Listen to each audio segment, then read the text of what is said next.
Welcome to Mainland, your local regional television station. I'm Tanya Omar, and some of the stories coming up in today's news: Mapua residents turn out to support fence removal, housing accord with Rachel Rees, Tasman's mayor on budget blowout, and more. Mapua residents turned out en masse for a protest on Sunday, organised to show disapproval for Tasman District Council's planned fence dividing the former cool storage building from the new Shed 4 retail complex. Locals see the fence as a statement of spite against former Hamish's owner Adele Couto, who is rumoured to be moving into a corner of the cold storage building retail complex behind the new Shed 4. Mainland TV was there to hear what some of those people had to say. We don't want the fence where it is. There's no need for it. And to put weedy things behind it, it's an eyesore. Move the fence that way and everyone's happy. So can I have a voice of opinion? Because we're not getting this meeting only about the fence. Do we actually need a fence at all? No, I don't know. That's right. It's an offence, isn't it? It's an offence if people don't want the fence. Yeah. Right. There's no fence. It's getting like a Berlin Wall. It is. Can we have a show of hands for support? Get Put around the fence. your hands up. Down the fence. Right. That's all we want to know. Now what are you going to do about that one then? Well, hopefully no, I can't say I'll Before we wind up, can I say a word? I can't come over that side of the boundary because I'll be trespassed, according to Mr. Cooper. Yeah, yep. The fence was actually 3.6 metres high, and somebody came along one night and cut the tops off. On the Saturday, Cooper discovered it, accused me of it, and I said, look, if I'd done it, they'd been at ground level. But anyway, he got quite nasty. On the Monday, he came over, wanted the toilet list signed. I said, have you checked your camera? Because he was going to have me in court, and God knows what, because he's got a camera up there. Yeah, because he's a bully. And he hasn't had time to check his camera. And no apologies, but they now say they know who did it, and it's not me. But no apologies. So, and the idea was to completely block the dell off from the wharf, and the rubbish bins will go to behind it, so they could come in through our place to collect the rubbish bins. And that's after I gave them free access, free power, free water, and the engine room in that area there to build their building. And they're also over the road using our land. And as far as the standing council, disgusting people. That's all I've got to say. Thank you. Hey, so how's it been dealing with the commercial manager, Jean Cooper? Disgusting. In what way? I think he's a nasty little man. Okay, and have you had any other feedback about his dealings I've in the area? heard lots of rumours, but I can't repeat them. No, You okay. know, Yeah. Do you think there's a general feeling of intimidation from him around here? Definitely. I've heard a similar thing, and I'm just curious as a landlord, because you own this other big building here. How have you ever had this kind of issue with council before? Yeah, well, actually, council have been negative from the day we bought this property. You know, they've been pretty obstructive would be the word from even that client. But as for Cooper, no, just unbelievable. Unbelievable. So you've got Hamish's moving in here? Hopefully. Yeah. There's no lease. Adele was our tenant in there for more than 10 years, the best tenant we've ever had. When we sold the building, we gave it to the council because they wouldn't give us renew the land lease. So the building really wasn't worth a lot of money, but The condition was they had to look after Adele. Well, they failed to do that. What are you going to do about council now? I mean, you've got this situation. Have you complained to the CEO about dealing with Jean Cooper? Yep, don't want to know. He just tells a story and they believe him. And you're a liar, even if you've got witnesses. You know, Well, Donnie Alderton, I hope that somehow council can come to the party and resolve this mess, because it is a mess and the community is really upset about it, as you can see from today. Yeah. And, as it's been pointed out, Adele, after the aquarium burnt down, Adele was the one that kept drawing the families down here and making it part of the place that it's become today. Right. Well, even with the aquarium burning down, I held the lease with Murray Goss. Now, you would have read 2 nights after the burnt down, which was about September 2011, I think, the mayor let him off his lease because he didn't have a business. But the mayor didn't have a lease with him, did he? I had the lease. I had to carry on paying for the land lease till April the 31st, 2012, when they then took the lease back. But they only refunded me for the area of land where the aquarium was. In the meantime, they put all car parks and that in there, and it was all in there. I kept paying for it. And I want to know why some people don't pay anything and I get screwed. And I mean screwed. The dearest land in Nelson was that land there, $21 a square metre. And remember, I owned every improvement on that land because it came from the Apple Quickly going, if you like. Those of you who don't know me, I'm Kip Mainland and I'm standing for Mayor. I've been on council, I did 3 years on there. I can't understand why the council built this in the first place, because it's a commercial building. A simple solution should have been, and I know they had some money from the library that burnt down, and the old library that burnt down in Golden Bay, and they wanted to use it. But if you wanted to keep control of this area, I would have leased out the land and let a developer do it, and then they wouldn't have used 1.8 million of ratepayers' money to do it. Now what they've got is they've got a conflict, because they own this and they want their tenants to do really well, but they don't own the other areas. And I see that as a conflict for council that they shouldn't have. Council should be involved in core businesses, core services, and that does not mean building commercial buildings around the place. The other thing that council's done, and you people mightn't be aware of it, is they've hired 86 additional staff in the last 9 years. I've got an Official Information Act reply in relation to that. So that's why your rates are so darn high. They've now got 246 odd staff in there when they used to have 157. It's another thing that needs to be fixed. Well, there's 46 of them working.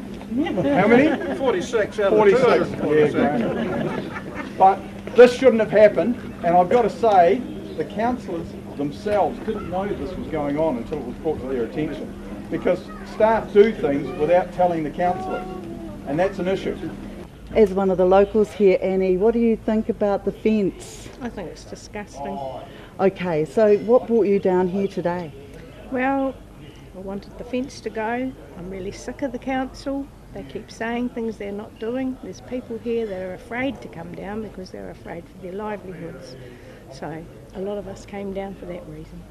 Right, so when you say they're afraid of their livelihoods, they're scared of repercussions if they're seen to be protesting down here today. That's exactly right. Okay, so we're looking at the person who's, dealing with the commercial aspect of running this wharf.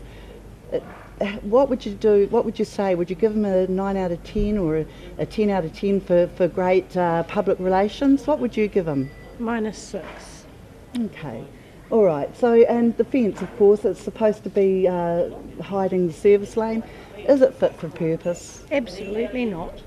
What do you think it's there for? Spite. And I just think that we have to stand up for what we want round here and not have all the terms always dictated. I think council have got a long way to go to come up to standard on some issues, and one of those is the overspend here. It's been out of control. It's just been out of control. So they've got to do something about that.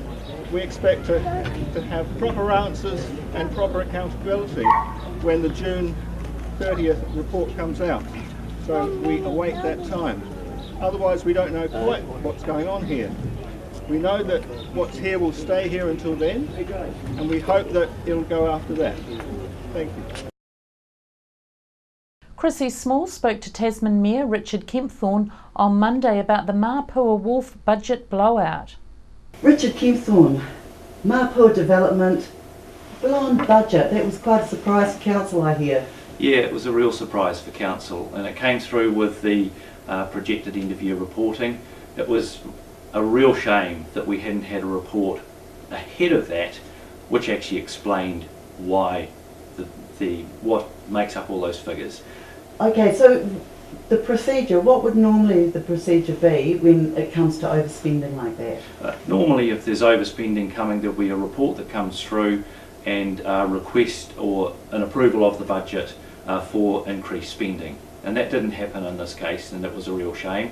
But we're getting a report on the 30th of June, which will tidy it up. It would have been good if that had come ahead of the meeting where we considered the projected end-of-year budget. Okay, so it's an awful lot of money. I know it's been estimated to be around $577,000, Yep. which is half the projected costs of the wharf area. Yep. So Shed 4, has it been a worthwhile spend, do you think? Well, I think, to me, my opinion is it's been a tremendous spend because it fits in with the wharf precinct, and it really makes that a great place to be. Locals can quite reasonably say, but we don't want all this increased activity and it causes problems for us. But actually, if we look at the Mapua Wharf and having it as a place, a destination for people to come, then I think it's worked really well. The Shed 4 itself, my understanding is that's come in on budget, but there were increased costs in that precinct, which partly to do with stormwater upgrades that were needed when they found out what the state of the pipes under the ground was, and also there were, I think people are aware, there were some body skeletal remains discovered, and so to deal with them that was a bit of an extra cost. But all of those costs in detail will be summarised when we get our report for the 30th of June meeting. That will be publicised for everyone to read who wants to. Right. Now, we were down there on the weekend, and of course there are a few people in support of removing that fence that's been a bit of a diversion from what's been going on down there. Yep. What would you like to say to those people who are upset about that fence being put there? I think probably the main thing would be to wait and see what the design of the fence is actually going to be, what it's going to look like, and take into account the security of that little alleyway behind the shed, behind Shed 4, and in between that one and the Yelvertons, and take into account the rubbish being taken away from the back of buildings, gas bottles taken away from the back of the building, and just seeing how it actually looks once it's built. Okay, so right, so we've got at this stage looking at the fence. It doesn't look like it's going to actually be fit for purpose for blocking from vision those utilities and rubbish areas, but that's not the complete design you've been telling me. No, that's not the complete design. That's just some of the posts in the fence that are going to be there. I think one of them's going to be removed. The end post will be removed of the ones that are there. So that's not the whole design of the fence, and I haven't actually seen the completed design myself, exactly where it's going. I've seen some rough drawings, but I'll be interested to see that as well.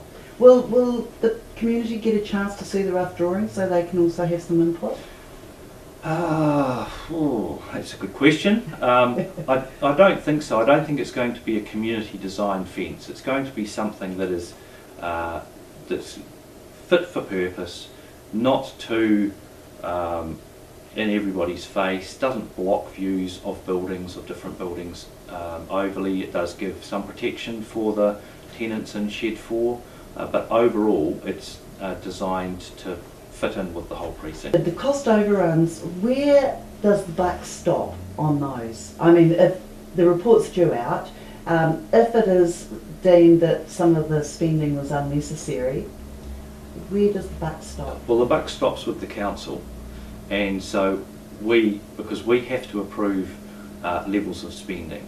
But then within projects like this, there are delegations to staff, there'll be some delegations to commercial manager, some to the managers over the commercial manager, and so that I think will all come out also, and I can't really answer that question any further than that once we get our report on the 30th, because that's when it's coming through to the council for approval for the overspend. Right.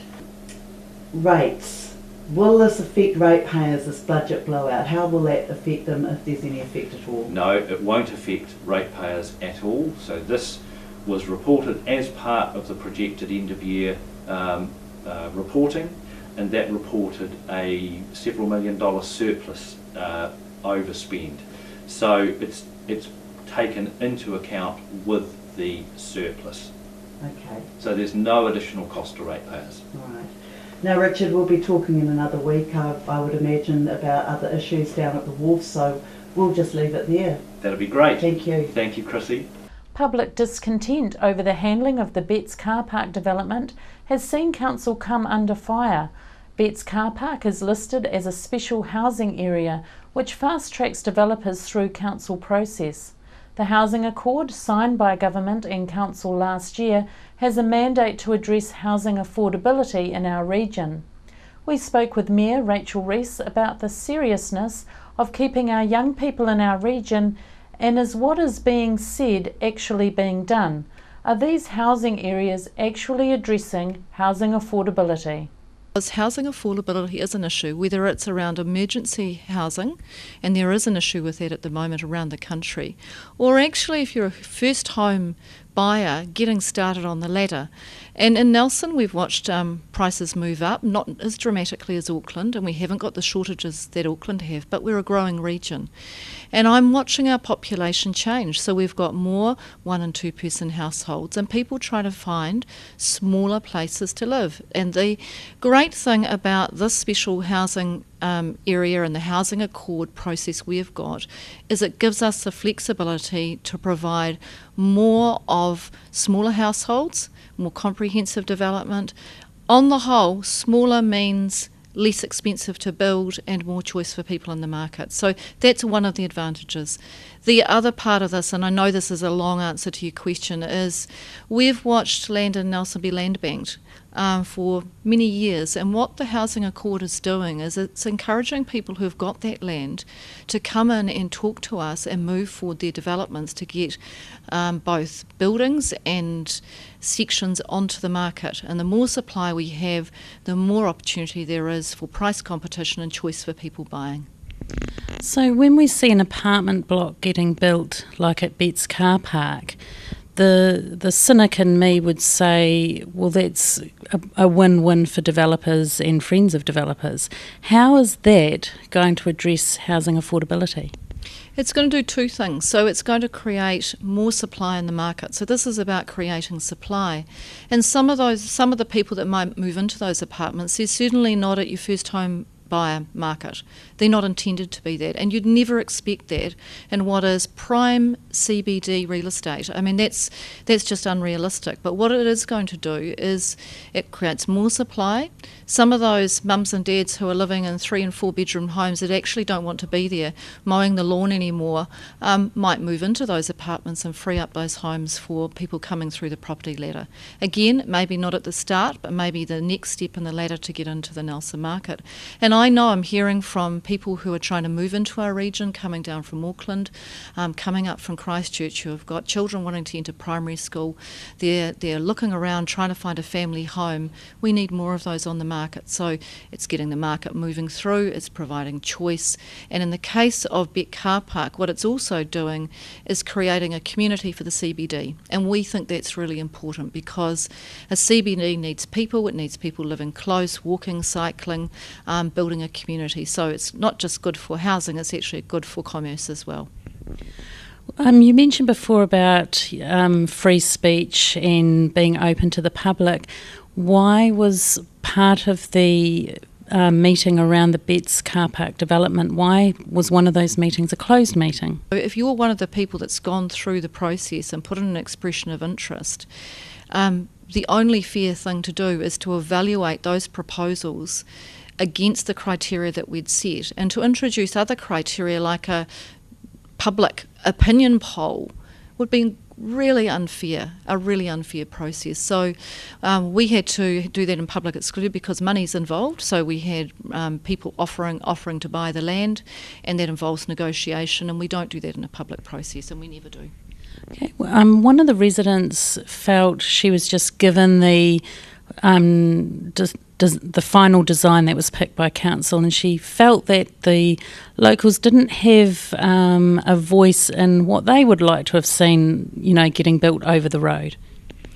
Well, council looked at what we would do with that land, and we said the first thing we said is its best value to the city as a leased car park? We said no, it's not. Actually, leaving that as a piece of asphalt for what isn't public parking, it's privately leased car parking, isn't the best use of that site. If we want more people in the city, living in the city, we need to provide residential development. So we said we think that's a good option for the city. Then we went through a process for setting some higher design standards on that site than we would if we just put it to the open market. So we took a responsible approach in terms of urban design, and our urban design panel evaluated that site.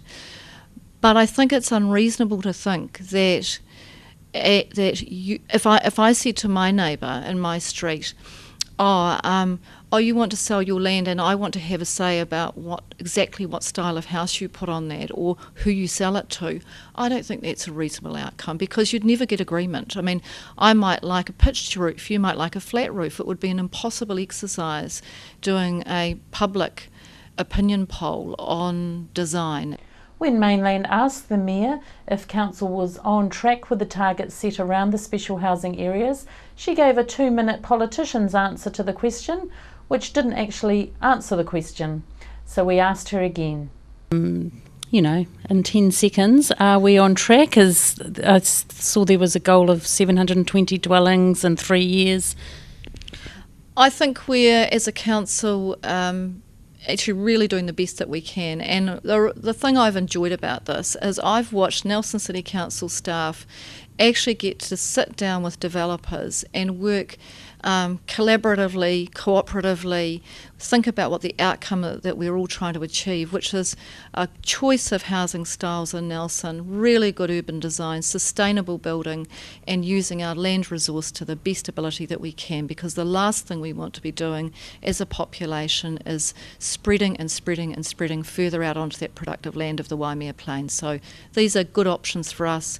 Not all of them are going to get through, because some of them we don't think are the style of development that best uses the land, but we're giving it our best shot. Okay, so what I'm hearing is things are moving. Whether we reach our targets or not, we're not sure. Is that fair? I think they're targets for us. They are aspirational, because we wanted an aspirational target. I think we're making really good progress towards them. Let's hope that some of these developments that we've still got to look at on the 30th can be recommended through by the staff. We had Ocean Lodge go through the other day, so I'm now in a position to recommend that to the Minister. We've got development around Haven Road, we've got the Orchard Street development, we've got another Parapara Road one that's gone through. So I'm counting on those developers now, because it's up to them to get their resource consent application through into this council by the start of September, and then I think we'll be ready to press go on some new housing for Nelson. Nelson and Motueka search and rescue teams responded to an incident on the inland track of the Abel Tasman National Park on Saturday. A 64-year-old female was on a day walk with her partner when she became unwell and couldn't walk further. Police, St John's paramedics and search and rescue volunteers responded in the Nelson Marlborough Rescue Helicopter, with a second team of search and rescue volunteers responding in the Tasman Harbour Master's boat to assist with the operation. The woman was successfully located in bush 2 kilometres west of Anchorage Hut and flown to Nelson Hospital for treatment. The cooperation with community groups to quickly resolve these incidents is paramount, and police would like to thank all the volunteers and staff involved. After the break, we'll bring you the latest weather update and some events and happenings coming up from around the region. We're the team at JCar, right here in Nelson, 120 Hardy Street. Our shop is full of electronic items, including security alarm systems, electronic components, solar and power, electronics, toys,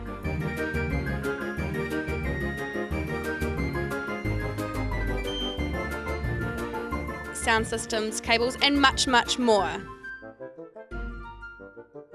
JCar. 120 Hardy Street, Nelson.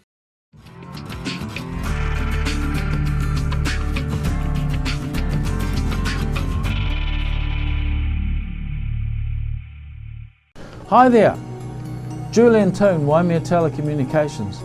We install and maintain domestic and commercial satellite TV, UHF Freeview and Mainland TV installations in the Nelson, Tasman regions. We specialise in Panasonic telephone systems and provide communications, Wi-Fi, IT and wiring for internet, fibre, computers and DSL systems. At Waimea Telecommunications, we also provide specialist electronic systems for features such as a security camera you can watch on your TV, visitor alert systems and much more. Improve your security and communication and entertainment today. Call us on Waimea Telecommunications on 021 472297, ytel.co.nz. World War I was a defining period in our history, impacting greatly on the lives of people from the Nelson province. Memories of the First World War is an exhibition which will be displayed in a number of regional venues and is currently on at the Nelson Provincial Museum.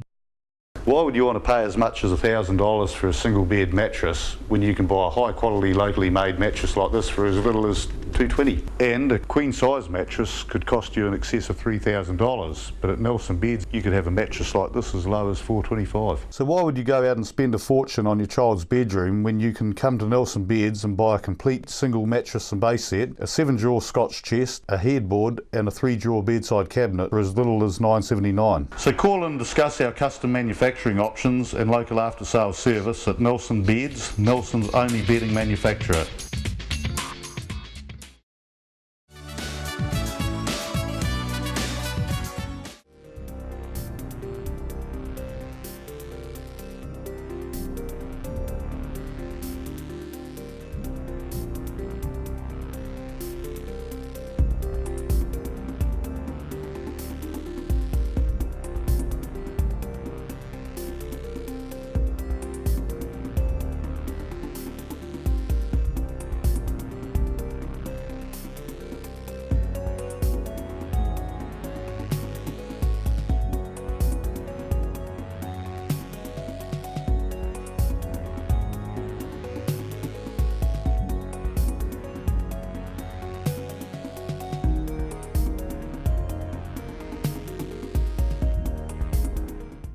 Celebration Family Fun Sunday is on again this Sunday, 12:30 till 2:30 p.m. Every month, the church holds a fun day which includes a free clothing swap for all ages, a sausage sizzle raising money for orphans and family sports. Bring down clothes you or your kids have grown out for and swap for something new. Held at the church venue the last Sunday of every month, Victory Community Centre, Totra Street, Nelson. See their Facebook details for more. Celebration Family Fun Day. On behalf of the team here at Mainland Television News, thank you for joining us, and we'll bring you the latest news and events from around the region again tomorrow.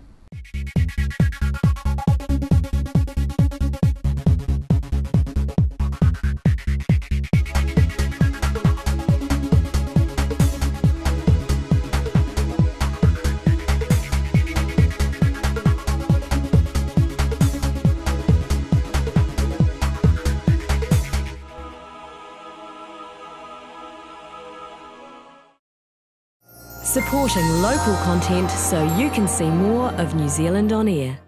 G'day, it's your old mate the Mad Butcher and you're watching Mainland TV.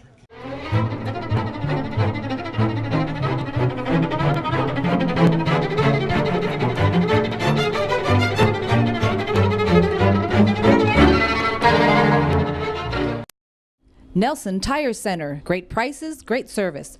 Buy your own Bryford trailer, all types, all sizes. See Colin Douglas for your tires and batteries.